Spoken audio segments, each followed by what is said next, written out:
안녕하십니까 여러분, 반갑습니다. 해커스 공무원 학원 한국사 담당 김승범 선생입니다. 자, 2022년 국가직 9급 여러분 시험 치르시느라고 굉장히 고생 많으셨습니다. 전체적인 난이도가 어떻다 이런 것들을 여러분들 이미 많은 정보를 가지고 계시겠지만, 제가 한국사에 대해서 다시 한번 말씀을 드리면 일단 평이하게 출제되었다는 것은 확실합니다. 그래서 상당히 고득점 학생들도 많이 나올 것으로 보입니다. 하지만 우리가 이런 시험일수록 더 조심해야 되는 게 뭐냐면 실수를 줄이는 거죠. 실수를 하지 않는 거. 의외로 시험장에 가서 보다 보면 평소에는 쉽게 맞힐 수 있었던 박지원의 한전제 이런 것들도 갑자기 다른 생각이 들거나 또는 착오가 일어나기도 합니다. 그런 부분들을 줄이는 게 중요하고요. 자, 앞으로도 지방직이 남았기 때문에 지방직을 대비하는 한국사의 공부는, 자, 요즘에 추세는 계속 이렇게 쉽게 나오고 있습니다. 그러니까 새로운 것을 더 많이 깊이 공부하려고 하는 것보다는 본인이 전반적인 기본 내용을 다시 되짚어 보면서 또 각각의 학생들이 느끼는 어렵다고 생각하는 분야가 있습니다. 예를 들자면 문화사, 정근대 문화사를 대체로 어렵게 느끼죠. 근데 이번에도 보시다시피 문화사에서 나온 문제들이 굉장히 복잡하거나 심도 있는 문제는 절대 아니에요. 하지만 그런 부분일지라도 초시생 또는 그쪽 공부에 좀 취약한 학생들은 어렵게 느끼거나 또는 실수를 할 수 있는 여지가 있는 것이죠. 그런 것들을 줄여나가는 것이 중요합니다. 그리고 모든 선생님들이 그렇겠지만 저도 수업을 하면서 거의 이건 이렇게 나온다, 여기는 이런 식으로 나올 것이다, 이렇게 언급한 것들, 심지어는 사료를 찍어주는 것까지 그대로 적중이 되고 있습니다. 그러니까 수업 시간에 잘 집중해서 동형모의고사 또는 기출문제를 풀 때 그렇게 선생님들이 포인트를 특히 짚어주는 부분들을 잘 유념해서 공부를 하시면 어렵지 않게 고득점을 맞을 수 있는 시험이었다, 이렇게 말씀을 드리겠습니다. 자, 평이한 시험이었지만 그래도 해설을 꼼꼼히 좀 해보도록 하겠습니다. 아울러 해설지와 총평은 첨부해서 또 자료가 올라가니까 다운 받으셔가지고 활용하시면 됩니다. 시작하겠습니다. 자, 1번 문제가 나왔는데요. 1번 문제는 굉장히 평이한 문제입니다. 왜냐하면 여기도 핵심이 뭡니까? 가족 공동 무덤이 나왔죠, 그죠? 감회장을 했다가 뼈를 추려서 가족 공동 무덤. 자, 이러면 이제 옥저 벌써 나올 텐데 거기다 이제 쌀을 매달아 두는 거죠. 됐습니까? 그러면 자, 옥저라는 나라고요. 자, 옥저의 혼인풍습이 바로 민며느리제라고 하는 것이죠. 혼인풍습들은 좀 정리를 하셔야 돼요. 그렇죠? 만약에 형사취소제다 그러면 부여나 고구려, 서옥제, 고구려, 조계혼 그러면 동해, 민며느리제, 옥저가 되는 것이죠. 사출 또는 부여 아닙니까? 부여가 연맹왕국 체계임을 보여주는 것이고, 소도라는 신성구역은 삼만입니다. 괜찮죠? 이 정도면. 무천, 역시 제천행사 정리하시기 바랍니다. 부여의 영고, 고구려의 동맹, 그 다음에 동해의 무천, 그 다음에 삼한지역은 5월하고 10월 두 번 하게 되죠. 정답은 1번입니다. 간단하게 해결할 수 있습니다.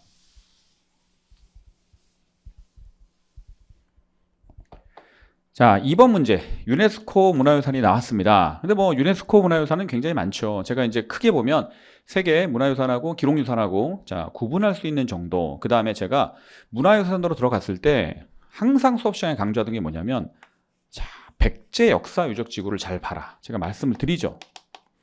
경주 역사 유적 지구 한번 나왔어요. 너무 자세히 나왔죠. 그래서 또 그렇게 나올 가능성은 크지 않다. 하지만 백제 역사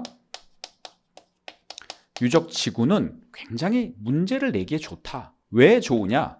이게 지역이 3개거든요. 맞죠? 하나는 어디입니까? 공주 지구가 있고, 또 하나는 부여 지구가 있고, 또 하나는 익산이 있습니다. 익산. 일단 이게 중요해요. 그래서 여기에 뭐가 있는지를 다 보셔야 되는데, 맞죠? 그러면 이제 공주 같은 경우는 고분이, 부연한 공주가 무지하게 헷갈려요. 고분. 공주는 뭐냐면 송산리 고분군이죠. 송산리 고분군. 그리고 이 송산리 고분군은 자, 어떻게 됩니까? 7개의 무덤이 있는데 1호분에서 5호분까지는 굴식 돌방 무덤의 형식이다. 자, 벽화가 없다 그랬습니다. 자, 그 다음에 6호분부터 7호부는 남조의 영향을 받았다 그랬습니다. 그죠? 남조의 영향을 받았으니까 벽돌 무덤이다. 그런데 여기서 중요한 게 뭐냐? 누구 무덤인지 알 수 있는 유일한 무덤이 뭡니까? 7호분입니다. 이게 무령왕릉이거든요. 그 무령왕릉인 걸 어떻게 알았어요? 거기에 묻혀있는 사람이 누군지 피장자의 정보가 적혀있는 이른바 지석 또는 묘지석이라고 하는 그 지석이 발견됐기 때문에 그렇습니다. 맞죠? 그래서 피장자가 누군지를 알 수 있고 땅에 묻혀 있어서 도구를 당하지 않았죠. 맞죠? 그러면 자 보세요. 무령왕릉에는 무덤 주인공을 알려주는 지석이 있다. 맞네요. 맞고. 자, 그 다음에 봅시다. 부여는 무덤이 뭡니까? 능산리 고분군이죠. 능산리 고분군은 총 5개의 무덤이 있습니다. 1호분부터 5호분이 있습니다. 근데 이 무덤이 양식이 뭘까요? 바로 굴식 돌방 무덤이죠.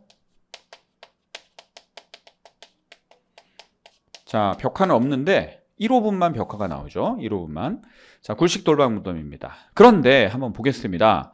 능산리 고분군에는 계단식 돌무지 무덤이 있다 없다? 없다. 그럼 계단식 돌무지 무덤은 어디예요? 요거는 석촌동고분이면 서울 아닙니까? 서울 한성시대. 맞죠? 정답 3번이래요. 옳지 않은 거. 됐죠? 자, 그 다음에 익산은 뭐니 해도 미륵사지입니다. 미륵사지, 석탑, 목탑, 양식이죠. 목탑, 양식. 맞습니까? 됐죠. 자, 그 다음에 부여에 또 뭐가 있어요? 부여에 정림사지 5층 석탑이 있습니다. 얘는 정림사지 5층 석탑, 얘는 뭐다? 평제탑이라고 부르죠. 별명인데 별칭. 일본 사람들이 이렇게 불렀어요. 소정방이 평제문을 적어놨다 그래서. 됐죠? 그러면 2번도 맞는 거죠? 2번도 맞는 겁니다. 이렇게 푸는 거예요. 그러면 이제 여기도 좀 더 여러분들이 지방직을 대비해서 공부를 하실 때 공주의 송산리 고분군 말고도 공주에 또 뭐가 있어요? 무령왕릉 말고도 뭐 공산성 같은 거 그런 거 있고 부여 뭐 능산리 고분군 말고도요. 뭐 있습니까? 부여에 뭐 사비성, 사비도성 같은 거 있잖아요. 그렇죠? 뭐 부여 나성 같은 거 뭐 그런 것도 보셔야 되고 됐습니까? 그다음에 익산 지역도 뭐 보셔야 되고 뭐 미륵사지 외에도 많이 있습니다. 그런 것들을 좀 살펴보실 필요가 있다. 자, 수업 시간에 제가 강조했던 거 부분 자 유념하셔가지고 보셔야 돼요. 이 문제는 중요합니다. 문제 자체는 지금은 어렵게 나오진 않았는데 사실 이 문제는 뭐 공주냐 부여냐 익산 이런 거 모르더라도 그냥 고분만 알고 있어도 풀 수는 있어요. 풀 수는 있는데 조금 더 개념을 확장해서 봐야 되는 문제다. 제가 말씀을 드리는 겁니다. 3번입니다.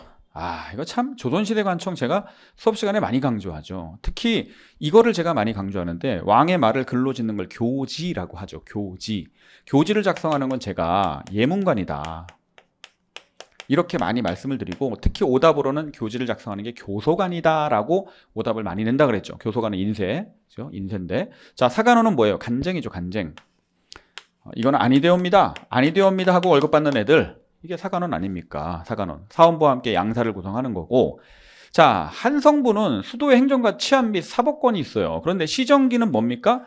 각 기관의 중요한 업무들, 등록들을 모아서 편찬하는 건데 시정기를 편찬하는 것은 어디서 해야 됩니까? 춘추관에서 해야 돼요.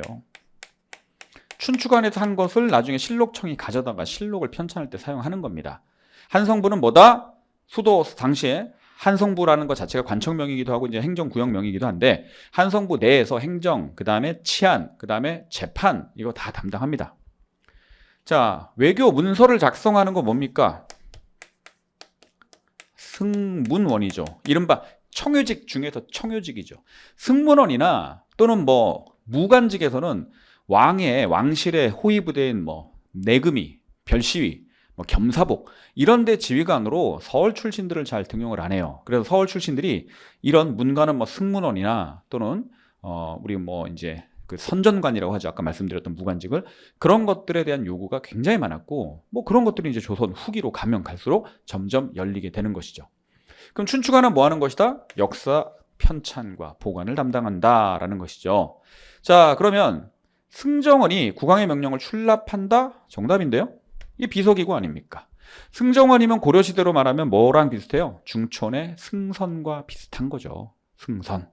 그래서 왕의 권한을 강화하는 데 필요한 것이 승정원이나 의금부고, 또는 왕을 견제할 수 있는 것이 사관원사관부 홍문관 같은 3사 이런 기능이 되겠고요. 그 외에 사관이라고 하는 성균관, 예문관, 승문원, 교서관, 이 부분을 정리를 잘 하셔야 되는 겁니다. 됐죠? 정답은 4번입니다.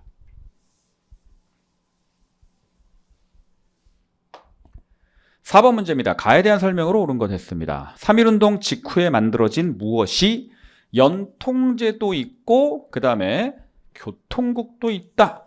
이 정도 나왔으면 가가 대한민국 임시정부, 이건 아시겠죠? 자, 그래서 활동 방향을 두고 외교운동 노선과 무장투쟁 노선에 갈등이 빚어지기도 하였다. 결국 뭐 그런 것 때문에 국민대표 회의가 열리고 그것이 결렬되면서 임시정부는 더욱더 힘들어지기도 합니다. 자, 그럼 임시정부에 관한 설명을 찾는 건데요. 한번 보겠습니다. 자, 당연히 외교활동이 초점이에요. 그죠? 임시정부는 외교독립론입니다. 원래 우리가 뭐 연해주에 대한국민의회라든지 그 다음에 국내 한성정부라든지 상하이 대한민국 임시정부가 통합이 될 때 외교론에 초점을 뒀기 때문에 상하이로 통합이 된 거고, 그래서 미국의 구미위원부를 설치하고 프랑스에 또 파리위원부를 설치하는 거죠. 그럼 정답은 무조건 1번이에요. 그런데 자, 독립의금부를 만든 사람은 누굽니까? 임병찬이죠. 고종의 밀지를 받았다. 1912년에. 그런데 이거는 국내의 비밀결사입니다. 임시정부보다 훨씬 먼저 있었죠. 14년이면 없어져요. 자, 서울진공작전을 1908년에 전개하는데 이게 13도 창이군 아닙니까? 정미의병 당시에. 이건 말도 안 되는 거죠. 자, 아니 이게 돼요? 이게 돼요? 말이 돼요? 안 되죠. 이거 1904년에서 1910년까지 발행된 신문입니다. 신민회가 기관지로 활용한 적은 있지만 임시정부랑 관련이 없고요. 임시정부의 기관지는 뭐다? 독립신문입니다. 독립협회 독립신문하고 달라요. 독립신문이고, 독립신문이 너무나 좀 보수적인 논조를 갖고 있기 때문에 신채호 선생이 그 임시정부가 발행하는 그 보수적인 색채에 어찌 보면 임시정부의 기관지인 독립신문에 대항하기 위한 좀 진보적인 경향의 색채로 만들어내는 게 뭐다? 신채호의 신대한이라고 제가 말씀을 드렸습니다. 거기까지 알고 계셔야 돼요. 됐죠? 임시정부 활동을 묻는 거라 평이한 문제입니다. 이 문제도.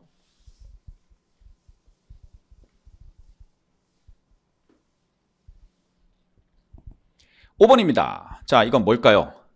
이건 진짜 거의 뭐 이거는 거의 뭐 클래식한 문제 아닙니까? 스테디셀러. 책으로 말하면 매년 많이 팔리는 책. 거의 그런 느낌이에요, 이거. 문무왕이 경주, 금성에 성곽을 크게 쌓으려고 하니까 이러면 백성들이 고통스럽습니다라고 만류했어요. 그럼 이 승려가 제가 의상대사라고 몇 번을 말씀드렸으며, 그 다음에 자, 선덕여왕에게 황룡사 구축탑을 지어야 됩니다. 그래야 신라 주변의 9개 나라가 조공을 바칠 것입니다 라고 이야기했던 사람은 자장 계율종을 만든 자장이죠. 어차피 제가 뭐라고 말씀드렸습니까? 통일전의 신라 승려는 누구 알아야 돼요? 원강, 그 다음에 자장이에요. 원강, 자장. 조금 어려우면 해량, 진흥왕때. 통일 시기, 통일 전후에 있는 사람은 원측, 원효, 의상. 통일 이후면 진표. 그렇게 가자고 말씀드렸습니다. 자, 그러면 1심 사상은 원효죠? 원효. 자, 화엄 사상의 요체를 담은 것이 바로 화엄일승 법궤도고, 제가 원효 뭐 외우라 그랬어요? 원효 대승기신론소, 신문화쟁론, 금강 삼매 경론, 의상은 화엄일승 법궤도, 또는 뭐 하나가 있죠. 관음글에서 기도한 거, 그런 것도 있는데. 자, 그 다음에 왕호 천축국전은 해초입니다. 해초. 신라 하대 해초. 그다음 교강겸소는 뭐 갑자기 뛰어버렸는데요. 고려시대 의천입니다. 의천. 교종을 중심으로 선종을 통합하기 위하여. 됐습니까? 2번. 많이 나오던 거예요. 이미 진짜 기출문제에서 많이 써먹었던 문제입니다. 새로운 게 절대 아니에요. 6번인데요. 자, 이건 뭐냐. 대조영이 죽었대요. 대조영이 죽어서 이제 시호를 고왕으로 올렸고, 그 아들이 누구예요? 그럼 이대왕이죠. 이대왕. 발해 이대왕, 무왕, 싸움 좋아하는 무왕. 동생 대문예를 흑수말가를 정벌하라고 보냈더니 이 녀석이 형 말을 안 듣고 잘리니까 당나라로 도망을 갔네. 열받아갖고 당나라에 보내달라 그랬더니 안 보내주죠. 그래갖고 확 장문조 보내갖고 산둥반도를 습격하고 등주자사 위준을 죽여버립니다.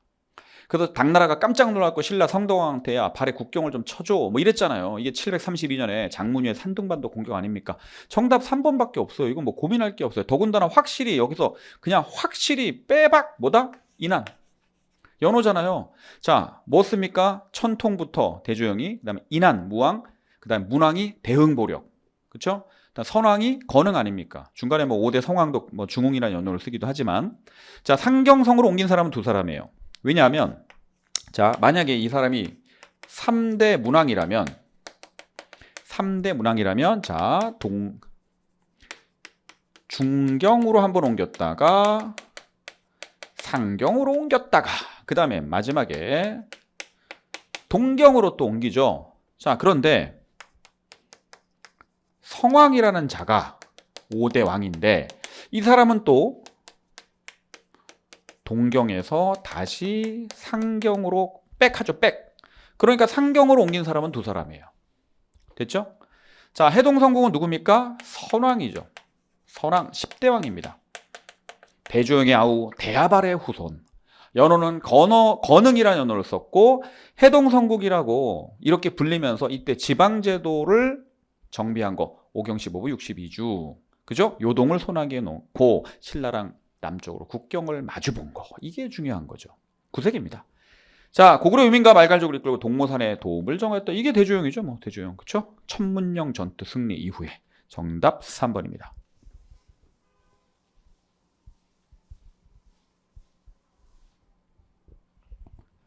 7번입니다. 7번은 뭔가요?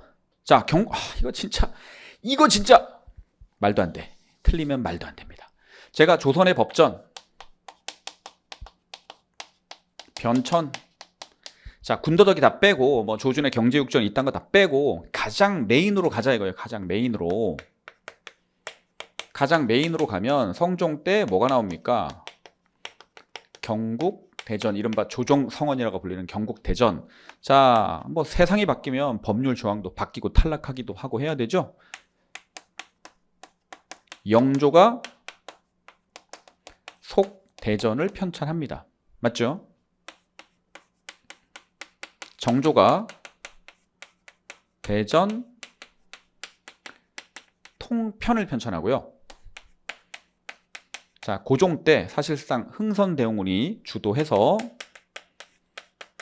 대전 회통이라는 거를 만들어냅니다. 그래서 제가 통편하고 이 회통하고 헷갈릴 수 있다. 요거 말씀드렸고요.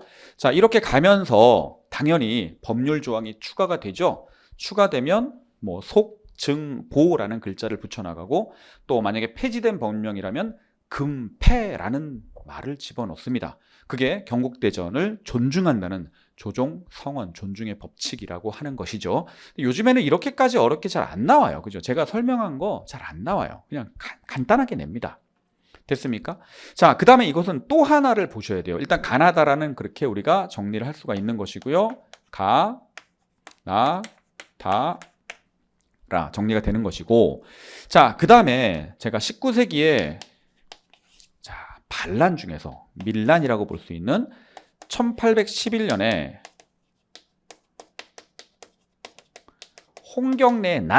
홍경래난은 왕이 순조입니다. 맞죠? 1861년에 단성이나 진주 밀란으로부터 시작이 되어서 전국적으로 벌어지는 임술 농민 봉기 맞죠? 자, 요거를 강조를 합니다. 원래 진주밀란 같은 경우는 뭐 진주목사 홍병원이나 또는 경상우병사 백낙신의 수탈로 인해서 일어난 것이고 전국적으로 퍼집니다. 제주부터 함흥까지. 이때 누가 와요? 안핵사로 박규수가 오죠. 박규수가 딱 봤더니 원인이 뭐다? 삼정의 문란이다. 그래서 바로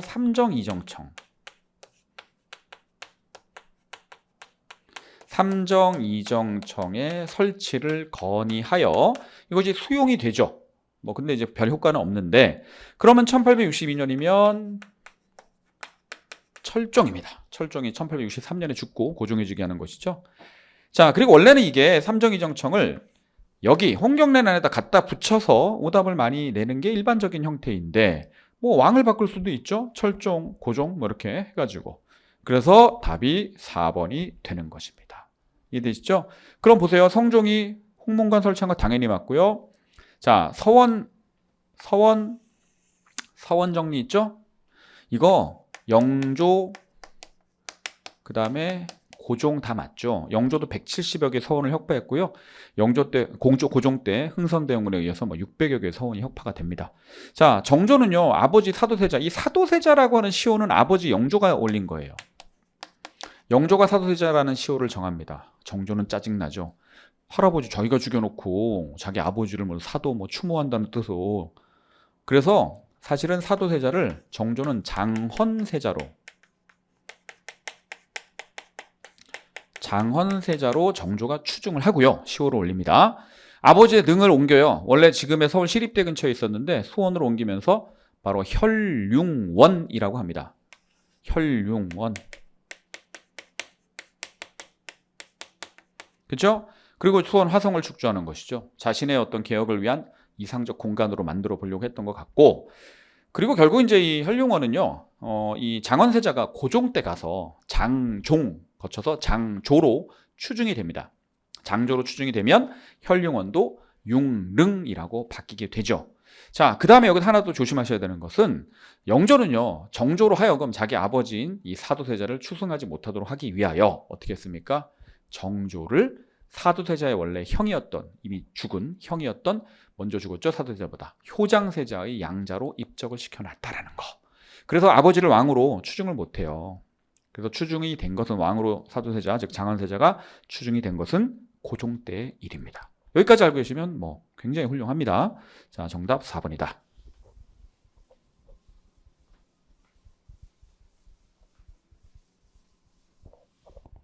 8번입니다. 이 사건이 뭘까요? 이건 진짜 제가 설명할 게 없어요. 조광조의 개혁정치 훈구파들이 결국 주초 위양 사건을 조작해서 제거한 것이 김효사 아닙니까? 자, 그러면 갑자사는 뭐예요? 어머니의 원수를 갚자 그랬잖아요. 자, 연산군 때 어머니 패배 윤 씨의 죽음에 관계된 자들을 죽이다 보니까 주로 훈구파인데 살인파가 일부 관련되어 있다. 무어사는 제일 먼저 일어난 거죠. 연산군 때 김종직이 쓴 조의제문이 원인이 됐습니다. 을사화사는 명종이 즉위하자마자 수렴청정을 하던 이 문정왕후의 동생 윤원영 또는 오빠인 윤원로 등에 의해서 일어난 일인데 바로 대윤과 소윤의 싸움입니다. 그래서 윤원영 일파가 유린과 연결된 살인파들까지 싹 다 제거한 거죠. 그래서 을사사화도 중요한데 사실은 그 뒤에 정리사화도 제가 중요하다고 말씀을 드렸어요. 이게 명종 때 살인파가 큰 피해를 입는 겁니다. 자, 이게 뭐죠? 양재역에 문정왕후를 비난하는 글이 붙었거든요. 그래서 양재역 벽서 사건이 원인이다 라고 하는 겁니다. 정답 2번 되겠습니다. 9번입니다. 제가 학생들이 얘기하더라고요. 선생님 죄송해요. 왜? 제가 기출문제고 뭐 동영이건 맨날 얘기합니다. 어차피 고려시대 역사서가 사료로 서문이 나올 거면 삼국사기 아니면 동명왕편 아니면 삼국유사 아니면 제왕홍기라고 말씀드렸고, 특히 제왕홍기, 삼국유사, 동명왕편은 그나마 괜찮은데 삼국사기가 어려운 게 뭐냐면 이 해와 달처럼 빛나게 하기를, 이 표현을 제가 굉장히 강조를 했습니다. 그렇죠? 해와 별처럼 빛나게 해야 하겠다. 이 표현. 정말 진짜. 근데 이걸 틀렸더라고요. 길게 나오니까 모르는 거예요. 안타깝습니다. 이거는 제 수업을 들으셨으면 틀릴 수가 없어요. 그런데 까먹는 거죠. 문제는 까먹는다는 거죠. 자, 이제 지방직을 대비하셔서 고려시대 역사서는 삼국사기 서문 또는 진삼국사기 표와 그 다음에 동명왕편의 서문, 그 다음에 삼국유사의 서문, 제왕홍기 서문까지 반드시 사료를 눈에 익히셔야 됩니다. 자, 나는 쉬워요. 그죠? 나는 뭐 유득공의 발해고라는 거. 유득공 정조 때, 그죠? 발해와 신라를 남북국이라고 표현했습니다. 신라와 발해를 남북국. 자, 그러면 동명왕편이잖아요, 이거는. 이규보의 동명왕편. 삼국사기가 뭐 이른바 유교적 합리주의 사관에 근거하여 쓰기 때문에 불과 관련 설화, 뭐 건국 설화, 단군신화 다 빼버렸죠. 그래서 거기서 누락된, 유실된 남은 이야기를 쓴 게, 일들을 쓴 게 삼국유사입니다.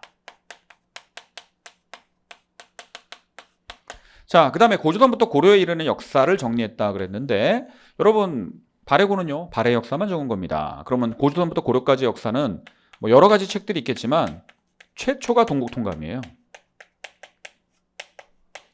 최초가 동국통감이고 그 뭐 뒤에 고조선부터 고려까지 역사가 정리된 것은 뭐 많이 있죠. 조선 후기에도 뭐 안정복의 동사강목 이런 것도 있고 있습니다.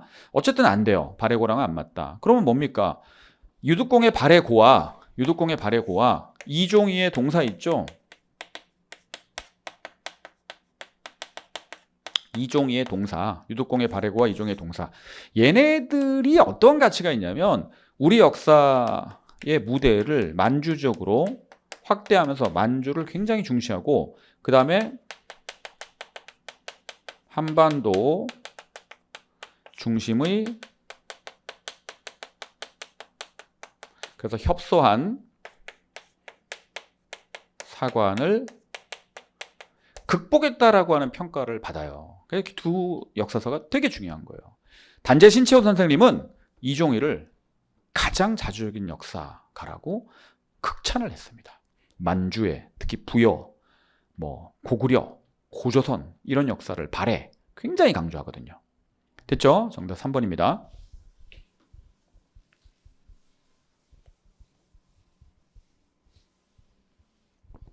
10번입니다.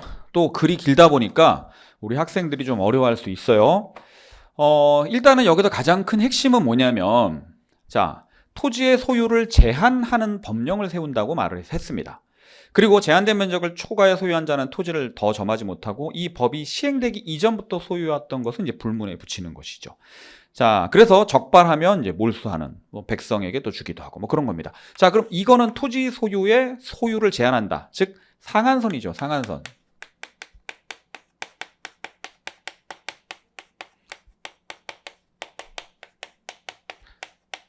토지 소유의 상한선을 설정한다라고 한 전제는 박지원이 그쵸? 여러분 아다시피 관홍수초를 쓰는데 이분이 거기에 이제 첨부된 한민명전의라고 있어요. 거기에 이야기가 있습니다. 자, 그러면 또 한 전제는 또 뭐가 있냐면 만약에 이게 성호 이익이라면 상한선이 아니라 어찌 보면 하한선이죠. 영업전을 지급하고 이것은 매매를 금지하되 요거는 매매를 금지하되 나머지 토지 소유는 아무리 많더라도 허락하자라는 거 아닙니까? 됐죠? 그럼 이제 이것은 박지원에 관한 얘기예요.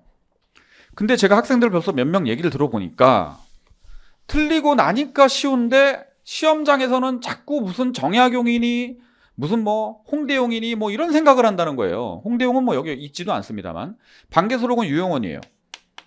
중농학파. 성호사설은 이익이죠. 열알기가 정답이고요. 자, 목민심서는 정약용이죠. 안타깝습니다. 문제는 굉장히 간단한데 제시문이 길다 보니까 시간에 쫓기고 또 심리적인 불안감, 시험장에서의 그런 문제들 때문에 혹시 실수를 한 경우가 있는 것 같아요. 굉장히 안타깝습니다. 틀리면. 자, 정답 3번입니다.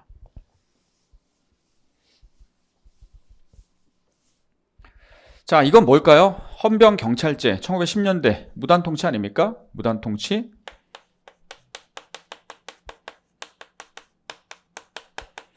무단통치 시기 찾으면 됩니다. 3.1운동 이전까지니까. 간단해요. 간단합니다. 아니 그러면 세상에 토지조사 사업이 있었다는 거 여러분 아시잖아요. 토지조사령이 12년에 공포가 돼요. 토지조사국이 1910년에 만들어지고 그래서 1918년까지 토지조사 사업 합니다. 이건 간단한 문제예요. 그러면 창씨개명이나 또는 국민학교령이나 또는 이런 국가총동원법이 민족말살 통치 시기라는 걸 모르는 사람이 어디 있습니까? 단지 만약에 세부적으로 이거 몇 년부터입니까? 라고 물어보면 애매할 수 있죠. 39년에 조선민사령 개정해서 40년부터 시행하니까 국민학교령이 언제입니까? 그래서 소학교를 국민학교로 바꾼 게 언제입니까? 41년이죠. 국가총동원법이 언제입니까? 1938년 4월입니다. 그런데 이것까지 물어보면 어려울 수 있어요. 하지만 무단통치냐 민족말살 통치냐라고 물어보는 이런 문제는 굉장히 간단한 거예요. 이걸 틀리면 절대 안 되는 거죠. 아시죠? 여러분 항상 어려운 문제를 틀리는 건 차라리 괜찮은데 쉬운 문제를 틀린 게 뼈 때리는 거예요. 그걸 틀리면 안 되는 거예요. 실수를 하시면 안 되는 거예요. 요즘같이 한국사가 난이도가 평이하게 나올 때는 실수하는 것이 안 되는 거예요. 더 깊이 공부하고 더 지엽적으로 공부하는 게 그렇게 중요하지 않아요. 그래서 제가 요즘에 기본반 수업을 80강 넘지 않게 끝내고 특강은 3, 40강에서 끝내버리잖아요. 왜냐하면 그렇게 해서 단순하게 반복하고 그것을 기억해서 실수하지 않는 것이 최근의 한국사 시험에서 살아남는, 성공할 수 있는 그런 전략이 됩니다. 100강 넘는 거, 100 몇십 강씩 되는 거, 그런 거 여러분 이제 별로 의미 없어요. 한국사 그렇게 지엽적으로 나오지 않아요. 아셨죠? 자, 그래서 계속 끊임없이 간단한 것을, 중요한 것을 반복해서 실수를 줄여나가는 거. 사실 그게 요즘에 안타깝지만 저는 개인적으로 강사로서는 마음에 들지 않지만 그게 현실이에요. 그리고 벌써 행정법 때문에 울고불고 난리 났어요. 여러분, 자, 5과목을 고르게 잘해야 된다는 거, 그것만 명심하세요. 자, 정답은 1번입니다. 12번, 그에 대한 설명으로 옳은 것. 한국국민당 나왔습니다. 한국국민당 하면 벌써 이제 1935년에 임시정부의 김구가 김원봉이 주도하는 민족혁명당에 대응하기 위해서 만들었다는 거 아시죠? 자, 그래서 한국독립당으로 또 결성을 합니다. 한국독립당은 여러 시기가 있지만 이것은 1940년에 바로 김구의 한국국민당과 그 다음에 지청천의 조선혁명당과 조소왕의 한국독립당이 통합한 그 한국독립당을 말하는 겁니다. 자, 그래서 나중에 남한단독 선거가 결정이 되죠. 유엔 소총회에서. 그래서 뭐합니까? 남북 협상을 하기 위해서 북한으로 간다. 1948년 4월이죠. 자, 그럼 김구 선생에 관한 이야기네요. 김구 선생. 여기까지 쉽게 아마 찾으셨을 것 같아요. 자, 그럼 좌우합작위원회 어떻습니까? 일단 좌우합작 7원칙 발표 또는 좌우합작위원회. 물론 좌우합작위원회 참여하신 분들은 굉장히 많습니다. 굉장히 많는데 보통 시험에 나올 만한 수준에 있는 분들이 여운형이나 김규식이죠. 그죠? 그 외에 더 있어요. 그런데 김구 선생의 포지션을 우리가 기억을 하셔야 돼요. 김구 선생은 좌우합작 운동에 대해서 어떤 입장이냐면 좌우합작 7원칙이 발표됐을 때 열렬히 지지한다고 말씀했습니다. 열렬히 지지한다. 하지만 정작 좌우합작 위원회는 활동을 하지 않습니다. 김구는 좌우합작 위원회에 참여하지 않아요. 하지만 좌우합작 7원칙을 지지한다고 얘기했어요. 아셨죠? 이승만 안 들어와요. 이승만 조건부 찬성 이렇게 얘기했지만 안 들어와요. 자, 안재홍과 함께 건국준비위원회 건준 만든 분은 여운형이죠. 요거는 간단하고 건국동맹이 건국준비위원회 되는 거니까. 자, 대조선국민군단 뭡니까? 1914년에 하와이에서 이게 샌프란시스코에 대한민국민회 쪽이 외교론이란 말이죠. 여기에 반발해서 이제 무장투쟁하겠다고 만드신 분인데 박용만입니다. 이분은 나중에 이제 임시정부 국민대표회의에서도 창조파 쪽에 속하는 분이고, 그러면 이거네요. 신탁통치. 모스크바 3상회의에서 한반도에 대한 최대 5년간 신탁통치가 결정이 됐잖아요. 여기에 반대하기 위해서 1945년 12월에 김구 선생이 뭐 만들었습니까? 신탁통치 반대, 이른바 또 탁치 반대, 신탁통치 반대 국민총동원위원회를 만들었고요. 이게 이승만의 독립촉성 중앙협의회랑 합쳐져 가지고 대한독립촉성회가 되었다라고 말씀을 드렸습니다. 자, 정답은 4번입니다.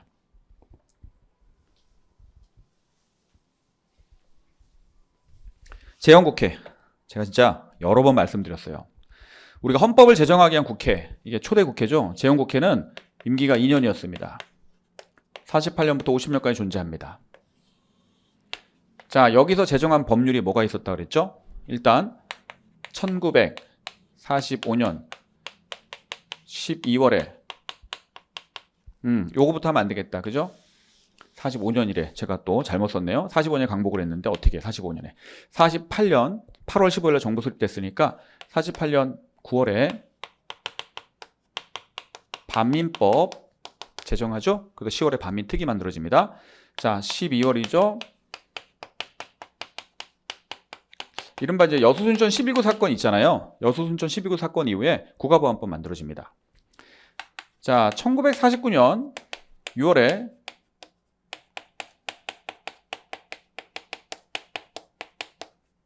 농지개혁법이죠. 물론 시행은 50년 3월에 법도 개정하고 해서 4월부터 시행이 되지만 어쨌든 제정은 이때입니다. 자, 이때 뭐가 또 시험에 많이 나온다 그랬죠? 뭐죠? 일본이 동양 척식 주식회사 등이 가지고 있는 토지 이런 것들은 사실 신한공사, 미군정의 신한공사가 담당을 합니다. 그래서 뭐 중앙토지행정처로 만들어가지고 뭐 기속농지에 대한 뭐 분배가 이루어지고 막 그랬죠. 그런데 기업체 같은 기속재산들이 문제거든요. 자, 이것을 한국 정부에 준다면 대한민국 정부에 이관한단 말이에요, 미국이. 그래서 그것을 처리하기 위해서 자, 귀속재산 처리법을 제정을 합니다. 재헌국회에 제정한 법률 중에서 이 네 가지가 가장 많이 나와요. 제가 여러 번 강조합니다. 꼭 알아야 된다. 그럼 정답은 몇 번이죠? 반민법. 그래서 반민법 만들고 10월에 반민족 행위 특별조사위원회 만들었다니까요. 반민특위 됐죠? 반민법에 의해서 반민특위가 만들어진 거예요.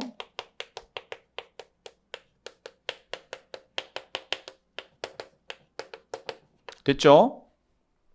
그런데 한일 기본조약 이게 1960년대거든요. 박정희 정부 시절에.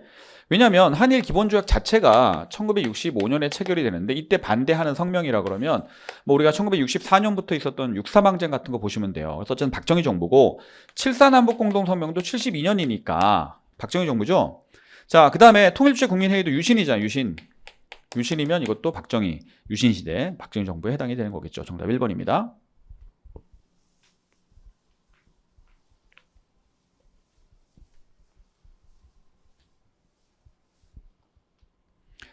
14번입니다. 그는 누구인가? 그는 누구인가? 아, 이거 뭐 사실 제가 뭐 흥선대원군이라는 걸 설명을 안 해도 여러분 아실 것 같아요. 그죠? 흥선대원군입니다. 고종주기한 이후에 뭐 실권 장악하고 뭐 러시아 견제하기도 천주교 선교자 통해 프랑스 교섭하려 했는데 안 됐잖아요. 안 돼가지고 탄압한 게 병인 박해 아닙니까? 그래서 병인 양료 일어나는 거고. 그죠? 뭐 그렇고 그다음에 이모군란 당시에 사실 이모군란을 흥선대원군이 뒤에서 조종한 거라고 볼 수가 있죠.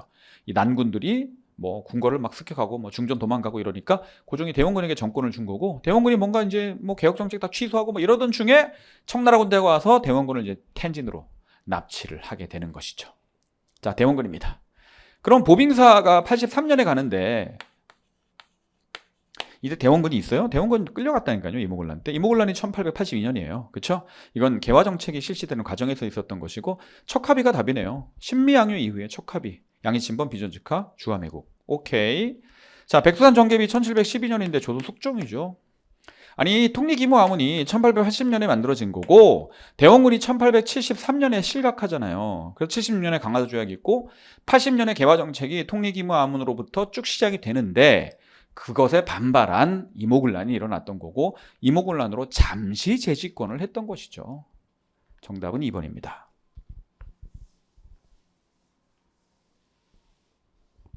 15번입니다. 자, 여러분 이거 보세요. 제가 장수왕이 백제 계로왕을 혼을 쏙 빼놓으려고 도림이라고 하는 승려를 보내갖고 맨날 바둑만 두게 하고 바둑 두면서 그냥 계로왕한테 맨날 뭐 궁궐을 신축해야 됩니다. 뭐 토목공사를 일으켜야 됩니다. 그 국가 재정을 그냥 다 거덜내놓고 그리고 이 도림이라는 승려가 쓱 빠져나갔잖아요. 그제서야 계로왕이 도림한테 속았다는 걸 알게 되죠. 그래서 이렇게 완전히 망가뜨려 놓은 다음에 장수왕이 쳐들어갔고 그래서 결국은 한성을 점령하고 475년에 계로왕을 죽인 거 아닙니까? 이 도림 이야기를 제가 동영할 때도 여러분 이거는 꼭 알아야 된다고 제가 여러 번 말씀을 드렸어요. 장수왕이에요. 설명이 필요가 없어요. 이 사료는 반드시 알아야 되는 사료예요. 장수왕. 그럼 장수왕이면 평양천도한 거 아닙니까? 평양천도하고 그 다음에 백점을 한성을 공격한 거죠. 그러면 진대법을 처음 시행한 사람은 고국천왕일 거고 맞죠? 낙랑을 점령하고 대방군을 몰아내고 그래서 한반도에도 중국세를 몰아낸 사람은 4세기 초기에 미천왕이고요. 자, 그 다음에 낙동강 유역에서 신라의 침판 왜군을 낙동강에서 물리쳤다. 신라 뇌물 마리간이 도와달라 그래갖고 5만의 병력을 보내주는 사람이 누굽니까? 광개토 대왕이죠. 그렇죠? 정답은 1번입니다. 도림 이야기를 아셔야 돼요. 바둑 두는 도림. 처음 봤다? 기출문제를 아직 못 봐서 아직 정리가 안 되신 분이고 그다음에 수업 시간에서 강조하는 부분들을 잘 아셔야 되는데 이게 특히 한국사 시험 같은 경우가 마지막으로 점점 다가올 때 수업을 듣지 않고 혼자 자습하시는 분들의 문제가 뭐냐면 선생님들이 던져주는 이런 소스들을 못 받아 먹는다는 거예요. 그래서 오히려 중간에 혹시 자습을 하셨더라도 시험에 임박해서 동형 모의고사 같은 것들을 수업을 들으시는 게 좋아요. 그래서 감각 유지도 되고 공부 관리도 되고 선생님들이 막판에 막 소스들을 막 던져주거든요. 이건 이렇게 나온다, 저건 저렇게 나온다. 그거를 받아먹지 않고 자습을 하고 있다 보면 자신이 못 보는 것을 채울 수 있는 시간이 없고요. 맨날 보던 것만 보다 가는 그런 문제가 나타나요. 그리고 제가 진행하는 하프 모의고사 같은 거 풀다 보시면 그런 많은 사료를 접할 수가 있죠. 그래서 어려운 것까지 해야 되는 건 아니지만 꼭 나오는 거, 그 다음에 그 꼭 나오는 게 범주가 넓잖아요. 그래서 여러분들이 다 섭렵하는 게 좀 힘들기 때문에 수업 시간에 채워주는 거 아닙니까? 그런 부분이 좀 필요합니다. 16번. 자, 이것도 뭐 제가 수업 시간에 너무 많이 강조해서 더 이상 말씀드릴 게 없는데, 이 주심포 양식은, 그죠? 주심포 양식의 건물은 어차피 고려 후기에 목조 건물들 요거 가지고 낼 거 아닙니까? 안동, 봉정사, 극락전. 여러분, 주심포 양식의 건물이 조선시대 건물도 있어요. 근데 그거 안 내잖아요. 고려 14세기의 건물만 내잖아요. 그렇죠? 안동, 봉정사, 극락전, 영주, 부석사, 무량, 수전, 예산에, 수덕사, 대웅전. 뭐 그 다음에 이제 잘 나오진 않지만 강릉 객사문 뭐 이런 게 있습니다. 이건 사찰 건물은 아니고요. 다포 양식이면 이제 황해도 사리원에 성불사 응진전이 있죠. 자, 그랬을 때 제가 이걸 뭐라 그랬냐면 항상 이 특징을 알고 있으라 그랬어요. 현존 최고다. 현존 최고다. 그 다음에 나머지 다 맞배 지붕인데 얘 혼자 팔짝 지붕이다. 그죠? 얘만 또 백제풍이다. 그죠? 무덤은 전부 다, 무덤이래. 죄송합니다. 기둥은 모두 배을림이다. 그는 다포 양식인 성불사 응진전 마저도 맞배 지붕의 배을림이라 그랬어요. 뭐 이제 미늘림이든 뭐 원통형이든 이런 기둥들이 종류가 여러 가지가 있지만 우리 한국사 시험에서 나오는 건물들, 이 목조 건물들은 얘네들 고려시대 다 배을림이거든요. 자, 그러면 최고 우리나라에서 가장 오래된 목조 건물로 봉정사 극락전이 나오는 거죠. 이거는 흥인지문 동대문이고 부석사 무량수전은 아니죠. 맞배 지붕이 아니잖아요. 팔짝 지붕인데 합천의 인사 장경판전은 조선 전기에 만들어진 것이 조선 전기에 만들어진 게 아니라 합천의 인사 장경 해인사는 그 전에 있었지만 장경판전이 조선 전기에 만들어진 거죠. 장경판전 8만 대 장경 보관하려고. 그렇죠. 그래서 정답은 2번입니다.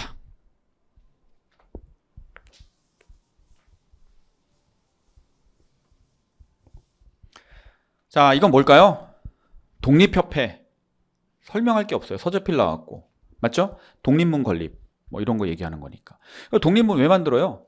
청나라의 속국이라고 주변 국가들이 자꾸 무시하니까 청나라 사신이 오는데 있었던 영은문, 뭐 은혜에 감사하고 환영한다, 뭐 이딴 뜻인데 영은문 자리에 독립문. 그 다음 모화관, 중화를 사모한다라는 모화관. 청나라 사신이 묵던 숙소죠. 태평관 모화관이 있잖아요. 모화관을 허물고 독립관. 그러니까 일단 독립협회가 말하는 독립은 1차적으로는 우린 청의 속국이 아니다라는 겁니다.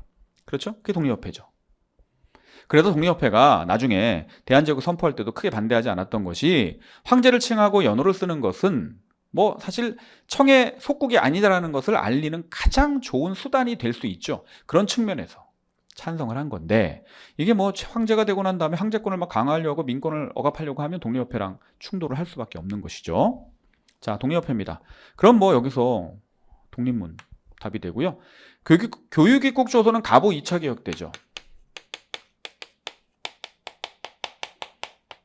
그러니까 1895년에 나온 것이고 홍범실사조도 역시 가보 2차죠. 가보 2차. 그 다음에 국채보상운동, 국채보상 기성회가 담당을 할 건데, 뭐, 그 전에는 김광재와 서상돈이 대구에서 시작이 됐죠. 자, 뭐 전혀 상관이 없습니다. 독립협회는요, 1896년부터 98년까지 존재했습니다. 정답 2번이다. 18번입니다. 무신정권이 몰락했대요. 무신정권 몰락했으면 뭐, 원나라한테 항복하고 이제 개경 환도한 거죠. 그 다음 공민왕이 즉위했대요. 그럼 가 시기에는 원 간섭기네요. 충렬왕, 뭐 충선왕 이럴 때 보겠습니다. 옳지 않은 거. 아니, 국민항이 즉위해서 반원 정책을 하면서 쌍성총관부 수복하는 거 아닙니까? 국민항이 즉위도 하지 않았는데 어떻게 쌍성총관부를 수복을 합니까? 그죠? 그러면 원간석기 수복한 것은 동령부하고 탐라총관부 지역 아니에요. 만건당은 충선항이잖아요. 그러니까 해당이 되는 거고. 물론 충선왕이 재임 시기는 아니고요. 아들 충숙왕에게 양위한 후에 퇴임 후입니다. 1314년. 정동행성은 충렬왕이 몽골의 강요에 의해서 일본 원정을 위해서 만들었던 것이고, 그래서 1차 침략 이후에 만들었고, 정동행성이 주관해서 2차 원정, 일본 2차 원정이 있는 거죠. 제왕홍기는 여러분 충렬왕이에요. 충렬왕 때 이승유가 만들었어요. 그래서 충렬왕 때 일현의 삼국유사도 있고, 그 다음에 이승유의 제왕홍기도 있는 것이죠. 제왕홍기는 이제 시로 쓴 거잖아요. 중국사와 우리 역사를 시로 썼고, 그 다음에 뭐 자주성을 표현하고 있죠. 요동에 또 하나의 천하가 있으니 뭐 이런 식으로 서문도 봐야 된다고 제가 말씀드렸습니다. 그래서 공민왕의 반원 정책과 왕권 강화 정책으로 나눠볼 때 쌍성총관부는 이제 수복은 반원 정책에 들어갈 수가 있습니다. 몽골풍을 금지한다든지 관제 복구한다든지 뭐 기처를 제거한다든지 이런 것들 다 반원 정책이죠. 원의 연호를 폐지한다든지. 정답 3번 되겠습니다. 자, 이 나라는 뭐냐면 너무 좀 그런 것 같아요. 왜냐하면 저는 토지 제도를 자세히 낼 줄 알았거든요. 근데 토지 제도를 자세히 내는 게 아니라 전시과를 시행한 나라래요. 귀피가리를 이용하게 뭐 이게 보편화됐대요. 휘비법이 발달해서 뭐 휴경지가 줄었대요. 반농사에서 2년 3작의 윤작법이 나왔대요. 자, 이게 사실 고려시대 농법으로 가도 고려시대 농법 농업기술의 발달 과정으로 그 내용으로 한 문제를 만들어낼 수도 있는데 그렇게 만들지도 않았고, 또 전시과 나왔으면 전시과의 변화를 또 물어봐야 되는데 그것도 아니에요. 전시과 주고 고려시대 농업기술 주고 그냥 이 나라가 어떤 나라냐 이런 얘기죠. 이 나라가 어떤 나라냐. 고려다. 농상집요. 원나라에서 들어온 농서니까 고려 말에. 맞죠? 그럼 고려다. 고려만 하는 것만 알면 돼요. 그러면 자 3사. 조선의 3사는 사관원, 사원부, 홍문관이지만 고려의 3사는 재정기구 맞잖아요. 회계를 담당하니까. 그런데 자 생산량의 10분의 1 이게 맞아요. 그래서 통일신라부터 이거였고 고려 이거고 조선 초도 이거예요. 이걸 세종이 공법에서 어떻게 하죠? 연분고등법으로 바꾸는 것이죠. 향부곡은 통일신라부터 있었어요. 근데 향부곡에다가 소 관소품을 생산하고 조달하는 소 이것은 고려시대 만들어져요. 맞죠? 그런데 자 보세요. 곡물부과 기준이 즉 공납 자 가호별로 내던 것을 토지로 바뀌게 된 것은 조선의 이거는 대동법이죠. 대동법. 굉장히 중요한 거예요. 대동법이 왜 혁신적인 거냐면 곡물의 부과 기준을 가호해서 토지로 바꿔버린 거예요. 1결당 12도 뭐 이런 식으로. 그러니까 가난한 백성들 부담이 엄청 줄고 지주들 부담 확 늘어나는 거죠. 이건 뭐 너무나 중요한 거죠.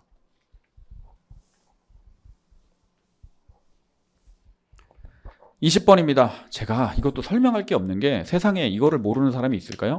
신미양요와 가보개혁. 맞죠? 그러면 을사늑약이 1905년이고 정미의병이 7년이고 오페르트가 남영군의 묘를 판 거는 이거고 그렇죠? 그러면 조미수호통상조약이 서양국가와 맺은 최초의 조약이니까 정답 4번이 되는 거죠. 이건 뭐 제가 설명할 게 없습니다. 자, 이렇게 해서 한국사를 다 풀어봤습니다. 여러분 쉽게 나왔지만 오답 정리 꼼꼼히 하시고 우리에겐 아직도 지방직 또는 뭐 한능검 보시는 분들은 뭐 군무원 등등의 시험들이 남았습니다. 여러분 그것까지 최선을 다합시다. 지방직에서 우리가 혹시 부족했다면 역전을 한번 해봅시다. 한국사는 꾸준히 아주 중요한 거 위주로 반복해서 실수를 줄이는 그런 학습. 그리고 자 기출이나 동형 모의고사 같은 걸 수강하시면서 선생님들이 강조하는 부분을 놓치지 말고 잘 정리해 두시면 됩니다. 자 고생하셨고요. 저는 다음에 만나뵙도록 하겠습니다.